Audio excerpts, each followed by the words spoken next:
గత కొన్ని రోజుల నుంచి తెలుగు ఇండస్ట్రీలో ఒక చర్చ నడుస్తుంది. జూన్ 1 నుంచి సినిమా హాళ్ళు బంద్ చేస్తున్నాం అన్నట్టుగా అయితే వాళ్ళు బంధుకు పిలుపునిచ్చినట్టుగా అయితే గత కొన్ని రోజుల నుంచి ఒక వార్త నడుస్తుంది. బట్ ఎనీవే రాత్రి దానికి మాకు ఎటువంటి సంబంధం అని చెప్పారు. బట్ దీనంతటికీ కారణం హరిహర వీరమల్లి సినిమాలు ఆపాలి అని టార్గెట్. అనవసరం మాట అండి. హరిహర బాల గురించి ఎవరికంటే అవసరం? సినిమా 15 ఏళ్ళుగా ఉన్న సమస్య ఇది.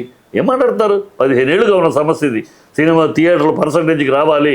గతంలో పర్సంటేజ్ ఉన్నప్పుడు ఇండస్ట్రీ పచ్చగా ఉంది, స్వర్ణయుగం అని అప్పుడే అన్నాము, అందరూ బాగున్నారు, పర్సంటేజ్కి రావాలి. రెంటల్ సిస్టమ్ వచ్చిన తర్వాత పెద్ద సినిమాలకు చెప్తే చిన్న సినిమాలు బతుకు లేకుండా పోతుంది. సినిమా బాగున్నా కూడా రెంట్ కట్టలేక సినిమాలు ఆగిపోతున్నాయి. కనుక ఈ పర్సంటేజ్ కావాలి. 15 ఏళ్ళుగా సాగుతున్న విషయం అది. ఇవాళ కొత్తగా ఈ హరిహర వీరమల్లి ఇంకో గాడి గుడ్డు సినిమా కోసం పుట్టింది కాదు ఈ సమస్య. 15 ఏళ్ళుగా పుట్టింది. ఓకే, హరిహర వీరమల్లి కాదు, ఇప్పుడు వచ్చే ఏదైతే అప్కమింగ్ మూవీస్ ఎవరైతే ఉన్నాయో వాళ్ళందరికీ ఆగిపోతాయి కదా సినిమా థియేటర్ బంద్ అయితే. ఒక మార్పు, ఒక ఇండస్ట్రీకి మంచి, టోటల్గా ఇండస్ట్రీకి మంచి కావాలన్నప్పుడు ఒక నలుగురు నలుగురు ఆగితే తప్పులేదమ్మా. ఇండస్ట్రీ ముఖ్యం. ఈ నలుగురు ప్రొడ్యూసర్స్ నష్టపోయిన సరే పర్లేదు అంటారు. ప్రొడ్యూసర్స్ అందరూ ఒక ఇద్దరి కోసం ఆ సినిమా కాదు, ఇండస్ట్రీ ఒక ఇద్దరి కోసం కాదు. ఆ ఇద్దరు నష్టపోతారు కనుక ఇండస్ట్రీ మొత్తం అడుగు తిన్నా పర్వాలేదు అనేది పద్ధతి కాదు. ఇండస్ట్రీ మొత్తం అడుగట్టుకు పోయింది. వాళ్ళ థియేటర్లు ఆడియన్స్ రావట్లేదు, ఆడియన్స్ వచ్చే పరిస్థితి లేదు. థియేటర్లు రెంట్లు బెబసంగా వాళ్ళు మెయింటెనెన్స్ మేము మా వల్ల కావట్లేదు, మెయింటెనెన్స్ పెంచుకోవాలంటున్నారు. చిన్న సినిమా బాగున్న సినిమా కూడా 2వ వారానికి, ప్రజలు బాగున్న సినిమా కూడా 2వ వారం రెంట్ కట్టుకోలేకపోతున్నారు. ఇది స్ట్రీమ్ లైన్ అవ్వాలి. సినిమాలు బాగుండాలి. సినిమాలు బాగుంటాయి. ఈ పెద్ద సినిమాలు వచ్చే సంవత్సరానికి 10-15. ఈ సినిమాలు అన్నం పెట్టదు ఇండస్ట్రీకి. ఆ పెద్ద సినిమాలు వాళ్ళ వరకే. ఈ ఇండస్ట్రీకి అన్నం పెడుతున్నది 200 చిన్న సినిమాలు.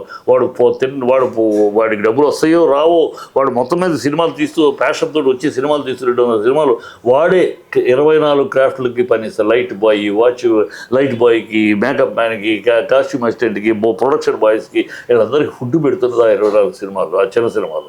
ఆ చిన్న సినిమాలు బతికించుకోవాలి. అది ఎప్పటి నుంచో పోరాటం ఇది. చిన్న సినిమాలు బతికించుకుంటేనే ఇండస్ట్రీ బతుకుద్ది. ఇండస్ట్రీ బతికితే అందరం బాగుంటాము. ఇక్కడ వాళ్ళిద్దరి కోసమని వాళ్ళ సినిమా ఇప్పుడు ఉంది, వీళ్ళ సినిమా ఇప్పుడు ఉందని ఇది ఎప్పుడూ ఉంటానే ఉంటుంది. కనుక ఎక్కడో ఒక చోట దీనికి పడాలని ఎప్పటి నుంచి అడుగుతున్నాం, కానీ ఎప్పుడు సాగట్లా. అంటే ఒకటి దీనికి వెనకమాల కుట్ర పండింది కేవలం అల్లు అరవింద్, మరికొంతమంది సినిమా ప్రొడ్యూసర్లు. ఎవరికి కుట్ర? దీంట్లో కుట్ర ఏంటయ్యా? ఇండస్ట్రీకి మంచి చేయాలి, ఇండస్ట్రీ బాగుండాలి. ఈ టైంలో ఎందుకు బాగుండాలి? ఎప్పటి నుంచో అప్పుడు ఎందుకు బాగలేదు? ఎప్పుడు పుష్ప రిలీజ్ ఎప్పుడు సినిమా థియేటర్ బంద్ అనొచ్చు కదా. అప్పుడు ఎప్పుడు ఉంది ఈ సమస్య? మీకు తెలియకపోతే తెలుసుకోండి చరిత్ర. రాజశేఖర రెడ్డి గారు అప్పుడు వెళ్ళాం, ఊరేగింపుగా వెళ్ళి ఇచ్చాం. ఆయన నేను చూస్తా అన్నాడు. తర్వాత ఆయన యాక్చువల్గా చనిపోయాడు. చంద్రబాబు దగ్గరికి వెళ్ళి ఇచ్చాం. ప్రతి చీఫ్ మినిస్టర్ దగ్గరికి వెళ్ళటము. మా ఈ 12 వారాలు చిన్న సినిమాలకు ఇవ్వండి థియేటర్లు, 12 వారాలు సంవత్సరంలో 12 వారాలు చిన్న సినిమాలకు ఇవ్వండి.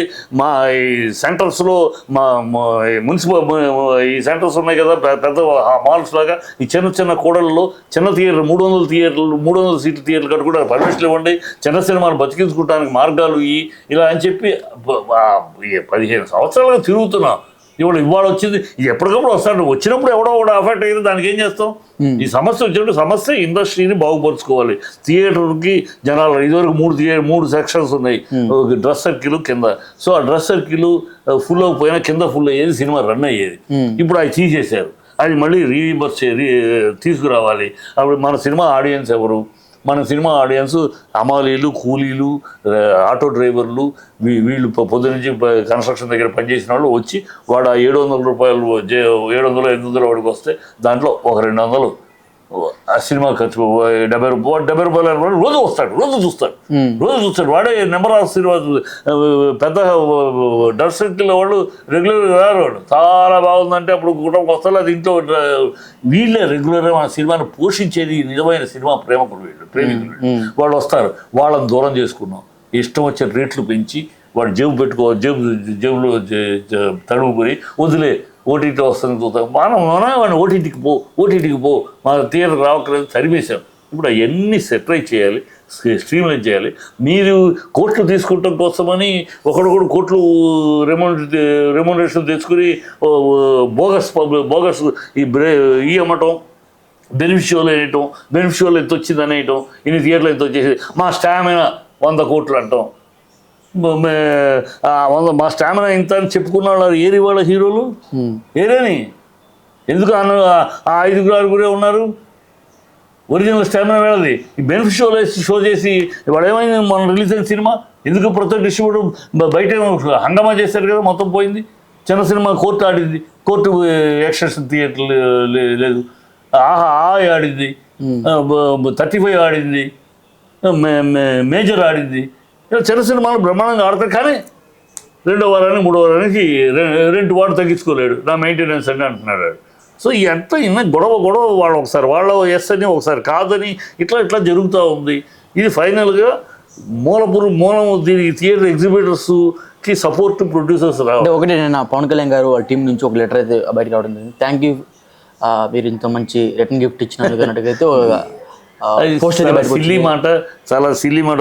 సిల్లీ మాట దేనికంటే, ఎందుకంటే గత ప్రభుత్వంలో సినిమా ఇండస్ట్రీకి చాలా నష్టపోతున్నారు, సినిమా ఇండస్ట్రీ దెబ్బతిన్నప్పుడు ఇంకా గత ప్రభుత్వం ఏడుస్తారు. ఎందుకు ఇప్పుడు మీ ప్రభుత్వం ఉంది కదా, ఏడవండి.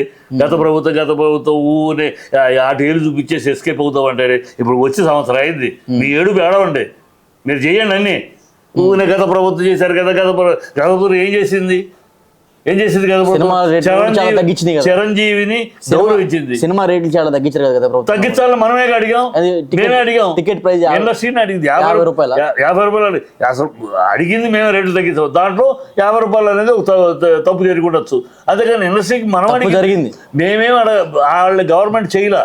ఉన్న బుద్ధి లేకుండా వీళ్ళు ఛానళ్ళు ఉన్నాయి, వీళ్ళ పేపర్లు ఉన్నాయి కన్నా అడ్డదిడ్డంగా రాసేసి చిరంజీవిని అవమానించారు. చిరంజీవిని ఆయన ఆ రోజు బయటకు వచ్చి చెప్పాలి, ఆయన చెప్పలేదు నిజాయితీ లేకుండా. చిరంజీవిని పిలిచి ఇంటి దాకా బయట దాకా వచ్చి తీసుకెళ్ళి డైనింగ్ టేబుల్ కూర్చోబెట్టి భారతి వడ్డించి మళ్ళీ బయట దాకా వచ్చి పంపించాడు. అది ఇంటికి వచ్చినప్పుడు ప్రోటోకాల్ తెలియకుండా మాట్లాడతారేంటి? ప్రోటోకాల్ సీఎం ఆఫీస్కి except governors, other state chief ministers, chief justice తప్పితే ఎవరు కూడా పోర్టుకో దాకా వెళ్తారు. తెలుగు ఇండస్ట్రీకి తెలుసుకోండి, ఏ ప్రోటోకాల్ ప్రకారం వీళ్ళు తప్పితే చీఫ్ జస్టిస్లు, అదర్ స్టేట్ చీఫ్ మినిస్టర్లు వాళ్ళు తప్పితే, గవర్నర్స్ తప్పితే సీఎం పోర్టుకో దాకా, ఏ సీఎం అయినా పోర్టుకో దాకా ఆ గేట్ దగ్గర. ఇప్పుడు పవన్ కళ్యాణ్ వెళ్తున్నాడు మోడీని కలవటానికి, ఆయన నేరుగా పోర్టులోకి వెళ్తున్నాయి గారు, బయట దిగి నడుచుకుని వెళ్ళాలి. ఏం గుణమే చేసి చెప్పానండి పవన్ కళ్యాణ్, నేను మోడీ గారిని కలవటానికి నేరుగా వెళ్ళిపోతున్నాను, నేరుగా పోర్టుగల్ దిగి అవుతున్నాను చెప్పండి. ఎక్కడో ఆగాలి, నడిచే వెళ్ళాలి, ఎవరైనా అదే. అలాగే సీఎం ఆఫీసు వేరు, ఇల్లు వేరు. ఇంటికి వచ్చినప్పుడు గౌరవించాడు. ఆఫీసు దాన్ని ఒక తన్ను మీద తిమ్మిరి బొమ్మిని చేసేసి బేబస్తం చేసేసి అవమానించారు. ఏం అవమానించారు? అది ప్రోటోకాల్, ప్రజలకు తెలియదు కనుక మీరు డ్రామా ఆడేశారు. మీ దగ్గర ఛానల్స్ ఉన్నాయి, హడా మీ జుట్టు ఎత్తేసుకుని మాట్లాడేశారు, ప్రజలు నమ్మేశారు తప్పితే. ఇవాళ చెప్పానండి, గుండె మీద చేసుకుని వెళ్తున్నారు కదా. చంద్రబాబు వెళ్ళాడు, చిరంజీవి వెళ్ళాడు, ఇంతమంది వెళ్తున్నారు కదా, ఇంతమంది హీరోలు వెళ్ళారు కదా. ఎవరైనా నేరుగా వాళ్ళ కారు పోర్టుగల్ దగ్గరికి వెళ్ళిన గేట్ దగ్గర ఆగి నడిచి వెళ్ళకుండా వెళ్ళారని చెప్పాలని గుడి చేసుకుని చాలా మాట్లాడే సినిమా థియేటర్ గురించి మాట్లాడుతున్నాం. ఇవన్నీ పక్కన పెడితే ఏమంటున్నానంటే, ఇది ఇంకా ముగిసిపోదంటారా? ఏమీ లేదు దాన్ని వీళ్ళు ఏదో ట్రై చేశారమ్మా సినిమా కోసమని, ఆ సినిమాకి హైప్ తీసుకురావడం కోసమని. ఆ సినిమా పవన్ కళ్యాణ్ అలవాటు. అంటే పవన్ కళ్యాణ్ మొదటి నుంచి కూడా చూడండి, ఆయన పార్టీ పెట్టినప్పటి నుంచి కూడా ఆయన సినిమా రిలీజ్ ఉందంటే అంతకుముందు కాకినాడలో ఒక పెద్ద మీటింగ్ పెడతాడు, పార్టీ తరపున మీటింగ్ అని హంగామా చేస్తాడు. ఒకసారి తిరుపతిలో మీటింగ్ పెడతాడు. ఆయన ప్రతి సినిమా రిలీజ్ అప్పుడు ఒక హడావిడి చేసుకుంటాం, ఆ సినిమాని హైప్ చేస్తూ ఓకే ఒక హీరోగా దాన్ని తప్పట్టని, హీరోగా నీ సినిమాని ప్రమోట్ చేయడానికి ఆ భాగంలోనే ఇది, ఆ భాగంలోనే సినిమాని కొంచెం డల్గా ఉంది. సినిమా 2 ఏళ్ళు అయింది, 3 ఏళ్ళు అయింది. ఈ సినిమా ఏంటి, ఎలా ఉంటుంది ఏంటి, కొంచెం పెద్ద ఎగబడే పొజిషన్ లేదు. సో దాన్ని కొంచెం హైప్ చేయటం కోసమని ఈ డ్రామా లేని అసలు థియేటర్లు మేము ముయట్లేదు అని వాళ్ళు చెప్పినాక ఈ డ్రామా ఏంటి? ఓకే, బయట కొంతమంది మీలాంటి ప్రొడ్యూసర్స్ ఏమన్నారంటే, ఈ సినిమా థియేటర్ల బంధు వెనక మళ్ళీ ద్వారంపూడి చంద్రశేఖర్ రెడ్డి హస్తం కూడా ఉంది, మరి కొంతమంది ప్రొడ్యూసర్స్ కలిసి ఇదంతా నాటకం ఆడుతున్నారని చెప్తున్నారు. దానికి ఎవరికి అవసరం అయ్యా నాటకం ఏంటి? దీంట్లో ఎవరినో దెబ్బ కొట్టాలని, ఎవడు దెబ్బ కొట్టాలని, ఎవడు ఏదో పవన్ కళ్యాణ్ దెబ్బ కొట్టాలి, పవన్ కళ్యాణ్ పెద్ద పుడింగి, ఇంత పెద్ద ఆయన వల్ల మొత్తం ఇండస్ట్రీ అంతా ఆయన చుట్టూ తిరుగుతుంది, ఆయనే ఏం కాదు, అంత సీరియల్ లేదు. ఊనే మీరు ఎగేసుకుని మమ్మల్ని కేంద్రీకరిస్తుంది, మమ్మల్ని టార్గెట్ చేస్తుంది, ఈ పిచ్చి మాటలు మాట్లాడదు. మిమ్మల్ని రాబోయే 4 సినిమాలు మీది ఒకటి అంతే. ఊనే ఓవర్గా మిమ్మల్ని మీరు ఎత్తేసుకుని మీకోసమే మొత్తం బతుకుతున్నట్టు, ప్రపంచం అంతా మీ ఎంకే చూస్తున్నట్టు ప్రపంచంతో ఈ డ్రామాలు ఎందుకయ్యా? అసలు వాళ్ళకి అలవాటు ప్రతి వాళ్ళ హైప్ చేసుకుంటాం, వాళ్ళని పైకి ఎత్తుకుని వాళ్ళని బట్టే మొత్తం మేమే. నువ్వు ఎన్నో హీరో ఇండస్ట్రీలో బాలకృష్ణ చిరంజీవి గారు గొప్పడువే కాదు, మహేష్ బాబు ప్రభాస్ కన్నా మార్కెట్ నువ్వు కాదు. ఇంకేదో పెద్ద నువ్వు నెంబర్ 1 నువ్వే ఇండస్ట్రీ అన్నట్టు మాట్లాడతావు ఎందుకు? నువ్వే ఇండస్ట్రీ అన్నట్టు, ఇండస్ట్రీ అంటే ఈ సందర్భంలో ఎందుకు ఈ సందర్భం ఈయన కోసం చేయలేదు చెప్పండి. మరి పుష్ప అప్పుడు ఎందుకు చేయలేదు? ఇట్లా పుష్ప అప్పుడు వచ్చింది ఈ టాపిక్, కానీ పుష్ప ఆపటం అనే థియేటర్ మేము మానేరే కాదు, ప్రొడ్యూసర్లు అడుగుతున్నాం. పుష్ప అప్పుడు కూడా పుష్పకు ముందు కూడా చూసుకోండి కావాలంటే ప్రొడ్యూసర్స్ తరఫున పర్సంటేజ్ కావాలని చిన్న నటి కుమారు నేను మీ టీవీలో మాట్లాడుతూనే ఉన్నాం ఎప్పటికప్పుడు. కానీ ఆనాడు ఎగ్జిబిటర్స్ ఒప్పుకోలే. ఎగ్జిబిటర్స్ మాకు అది వస్తుంది మాకు. ఇప్పుడు ఎగ్జిబిటర్స్ దారికి వచ్చారు, ఎందుకంటే వాడు మాడు పొగులుతున్నాయి. పెద్ద సినిమాలు వేసుకున్నా కూడా డబ్బులు రావట్లేదు, 3వ రోజుకే బాగా లేకపోతే 3వ రోజు పోతున్నాయి. చిన్న బాగున్న సినిమాలు ఆడించుకుందామంటే రెంట్ తగ్గించుకోవాల్సి వస్తుంది, అది కుదరట్లేదు. కానీ వాళ్ళకి మాడు పగిలి ఒక పద్ధతికి వచ్చారు, వాళ్ళు కూడా దారికి వచ్చారు. ఇప్పుడు వచ్చిన వాళ్ళు ఎవరు? ఆ నలుగురు వాగుతున్నారు. దివేష్ వచ్చిన వాళ్ళ నలుగురు, మరి సురేష్ బాబు వచ్చాడు, దిల్ రాజు వచ్చాడు. ఏది పర్సంటేజ్ ఒప్పుకుంటారు. వాళ్ళు ఎగ్జిబిటర్లు ప్రొడ్యూసర్లు కదా, వాళ్ళు ఏమి ఒట్టి ప్రొడ్యూసర్లు కదా, ప్రొడ్యూసర్లు ఎగ్జిబిటర్ డిస్ట్రిబ్యూటర్ 3 శాఖల్లో ఉన్నారు. వాళ్ళు ఒప్పుకున్నారు, వచ్చారు కదా, ఎస్ మేము సపోర్ట్ చేస్తామని. అందుకని మిగతా ప్రొడ్యూసర్లు మిగతా చిన్న ప్రొడ్యూసర్లు అందరూ సపోర్ట్ చేస్తున్నారు. పెద్ద ప్రొడ్యూసర్లకు ఇబ్బంది. ఇది మొదటి నుంచి ఉన్న సమస్య. ఈ పర్సంటేజ్ అనగానే చిన్న ప్రొడ్యూసర్లు అందరూ జేజేలు కొట్టుకుంటారు, అబ్బా బాగుందని. పెద్ద సినిమా వాళ్ళు వాళ్ళకేదో పర్సంటేజ్ అంటే ఈ క్లాష్ ఎక్కడొస్తుంది? పర్సంటేజ్ అంటే పెద్ద సినిమా వాళ్ళకి వాళ్ళు రేట్లు ఎక్కువ పెట్టుకుంటారు. ఆ రేట్లు ఎక్కువ పెడితే దాంట్లో షేరు థియేటర్కి ఇవ్వాలా? థియేటర్ మామూలు కలెక్షన్ ఎంత ఉంటుంది రేట్లు, మామూలు రేట్లు ప్రకారం దాంట్లో షేర్ వరకు 60-40 అనుకున్నారు అనుకమ్మా. ఆ 60% మామూలు వాళ్ళ థియేటర్ కలెక్షన్ రెగ్యులర్ కలెక్షన్లో ఇంత అని ఉంటుంది. ఇప్పుడు వీళ్ళు ఏమడుగుతున్నారు థియేటర్ వాళ్ళు? ఆ కలెక్షన్ మీరు థియేటర్లకు వచ్చినప్పుడు సినిమా ఆడితే మీరు ఏ రేటు కమ్మండి, మాకు మీరు ఎక్కువ రేట్లు తెచ్చుకుంటే దాంట్లో కూడా మాకు షేర్ కావాలి. అది ప్రొడ్యూసర్ బాధ ఏంటి? అదేంటయ్యా, మేము కష్టపడి సినిమా తీసి డబ్బులు ఖర్చు పెట్టి మేము ఎక్స్ట్రాగా ఎక్కువ ఖర్చు పెట్టి తీసాము, మేమేదో గవర్నమెంట్ నడుపు తెచ్చుకుంటే దాంట్లో మీ మాట ఏంటి? మీకు రెగ్యులర్గా మీ థియేటర్ హౌస్ఫుల్ అయితే ఎంత, దాంట్లో 60% అది ఇస్తాము. ఇక్కడ ఉన్న క్లాష్. ఈ క్లాష్ పవన్కి తెలియదు, పైన తెలియజెప్పేవాళ్ళు లేరు. ఇది రిటర్న్ గిఫ్ట్ అంటాడేటయ్యా, return gift mister Kalyan, mister Pawan Kalyan, నువ్వు రిటర్న్ గిఫ్ట్ ఇవ్వాలనుకుంటే నువ్వు ఇవ్వాల్సిందే ప్రజలకి, నిన్ను నమ్మి ఓట్లేసిన ప్రజలకి. నీ ఆవేశాన్ని ఆయన రిటర్న్ గిఫ్ట్ ఇవ్వట్లా, ఆయనకి వీళ్ళు మంచి రిటర్న్ గిఫ్ట్ ఇచ్చారని. అదే అన్న, నువ్వు ఇవ్వటం కాదు, నువ్వు ప్రజలకు ఇవ్వాలి. నువ్వు రిటర్న్ గిఫ్ట్ నాకు ఇచ్చారు సార్, ఆయన వీళ్ళకి ఇవ్వడం కాదు, వీళ్ళు వాళ్ళకి ఇచ్చారంట రిటర్న్ గిఫ్ట్. ఏమి ఇచ్చారు రిటర్న్ గిఫ్ట్? సినిమా బంద్ అని. చంద్రబాబు దండ వేయలేదు, చంద్రబాబుని కలలేదు, ఇది మాట్లాడితే చంద్రబాబు మౌత్ పీస్ అయ్యింది కదా. ఈ చంద్రబాబుకి అంత బాధ్యత చేయాలా? చంద్రబాబుని కలవలేదని ఈయన బాధపడతాడు ఏంటయ్యా? సీఎంఓ నుంచి వద్దు కదా, చంద్రబాబుని కలవలేదంటే ఈయనకేంటి బాధ? చంద్రబాబుకి అంత భజన చేయాలా? చంద్రబాబు కోసం అంత దిగజారాలా? ఏం మనిషి బతిమాలతాడు, ఆయన కలవలేదని ఈయన బాధపడిపోతాడు, ఈయన ఆవేశపడిపోతాడు. చంద్రబాబు కలిసి ఇండస్ట్రీ, చంద్రబాబు ఇవాళ కొత్త కాదు ఇండస్ట్రీకి, మా రాజకీయాల్లో ఉండే ఇండస్ట్రీకి ఆయన ఎప్పటి నుంచో ఎంతోమంది ఉన్నారు, ఆయనకి ఇండస్ట్రీలో చాలామంది ఉన్నారు. డైరెక్ట్గా పిలిపించుకు మాట్లాడతాడు. ఆయన్ని కలవలేదు వీళ్ళు అని ఈయన మాట్లాడతాడు.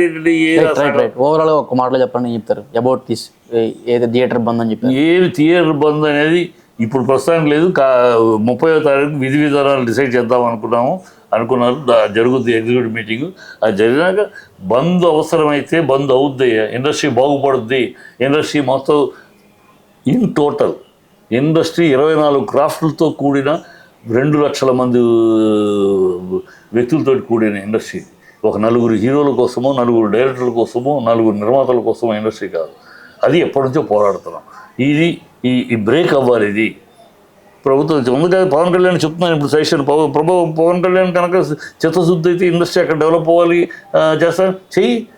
ఒక్కసారి వెనక్కి వెళ్ళి చరిత్ర తెలుసుకో. ఇండస్ట్రీ చెన్నై నుంచి హైదరాబాద్కి ఎలా వచ్చిందో తెలుసుకో. పవన్ కళ్యాణ్ హైదరాబాద్ రావడానికి అంతకుముందు వచ్చేవాళ్ళం, మేము అసిస్టెంట్గా వచ్చేవాళ్ళం, తీసేవాళ్ళం, సారథి స్టూడియోలో షూటింగ్ చేసేవాళ్ళం, వెళ్ళేవాళ్ళం. కానీ ఇండస్ట్రీ వచ్చిపోవడమే కానీ ఉండేది కాదు. అప్పుడు రామారావు గారు, నాగేశ్వరరావు గారిని, 2 మహానాయకులు, 2 నటులు వాళ్ళు ఒక నిర్ణయం తీసుకున్నారు, ఇలా కాదు వచ్చిపోవడం కాదు అని. నాగేశ్వరరావు గారు నాతోటి స్టార్ అంటే హైదరాబాద్లోనే తీయాలి అని నిర్ణయం తీసుకున్నాడు. రామారావు గారు నా సొంత సినిమాలు ఇక్కడే తీస్తానని ఎన్ఐటీవీ స్టూడియో కట్టి తీయటం. Right. దాంతో ఒక్కొక్క స్టెప్ వస్తుంది. నీకు చిత్తశుద్ధి ఉంటే మిస్టర్ పవన్ కళ్యాణ్ నీ సినిమాలన్నీ ఆంధ్రాలో తీస్తామని చెప్పు, ఇండస్ట్రీ వస్తాయి. నువ్వు తీస్తే నా సినిమాలు, నా హీరో సినిమాలు, నేను హీరోగా చేసే సినిమాలు ఆంధ్రాలోనే చేస్తాను ఇక అని అంటే నువ్వు నిర్ణయం తీసుకుంటే ఇంకో 2-3 వస్తారు. అట్లా ఆ ఇండస్ట్రీ అక్కడ డెవలప్ అవుతుంది. అది చిత్తశుద్ధి. ఊరిని అనవసరం మాటలు, రిటర్న్ గిఫ్ట్ ఇచ్చారు. ఏ రిటర్న్ గిఫ్ట్ ఇచ్చారు? ఏ రిటర్న్ గిఫ్ట్ ఇవ్వాలి నీకు? మీ పార్టీ వాళ్ళు నువ్వు గెలిస్తే నీ పార్టీ వాళ్ళు మాలలు వేస్తారు, దండాలు చేస్తారు, అభినందన సభలు చేస్తారు, ఊహ చేస్తారు. మా సినిమా వాళ్ళకి ఏం అవసరం అయ్యా? సినిమా వాళ్ళకి అన్ని పార్టీలు ఉన్నారు, అన్ని కులాలు ఉన్నారు, అన్ని మతాలు ఉన్నారు సినిమాలో. రైట్. మాకు ఒకళ్ళకి భయం చేయాల్సిన ఎంతోమంది చూసారు, ఎంతోమంది సీఎంలు. ఏంటి సీఎంలు? మహామహా సీఎంలు చూసింది ఇండస్ట్రీ. మమ్మల్ని బ్లాక్మెయిల్ చేస్తా బెదిరిస్తారేంటి బాబు?